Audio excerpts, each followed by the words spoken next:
ब्रह्ममुरारिसुरार्चितलिङ्गं निर्मलभासितशोभितलिङ्गं जन्मजदुःखविनाशकलिङ्गं तत्प्रणमामि सदा शिवलिङ्गं देवमुनिप्रणवार्चितलिङ्गं कामदहनकरुणाकरलिङ्गं रावणदर्पविनाशकलिङ्गं तत्प्रणमामि सदा शिवलिङ्गं सर्वसुगन्धिसुलोपितलिङ्गं बुद्धिविवर्धनकारणलिङ्गं सिद्धसुरासुरबान्धतिलिङ्गं तत्प्रणमामि सदा शिवलिङ्गं कनकमहामणिवेशिष्टलिङ्गं फणिपतिवेशितशोभितलिङ्गं दक्षसुयज्ञविनाशकलिङ्गं तत्प्रणमामि सदा शिवलिङ्गं कुमकुमचन्दनलेपितलिङ्गं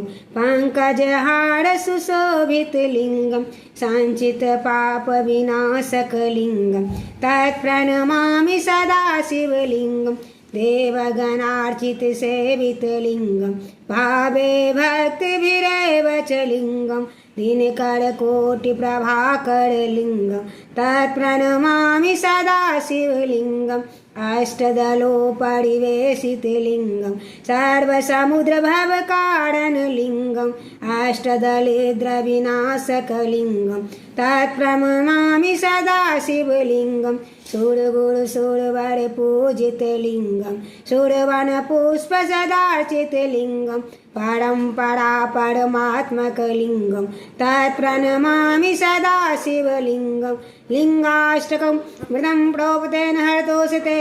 शिवलोकं वा प्रोक्तेन शिवेन सह मोदते हर हर महादेव।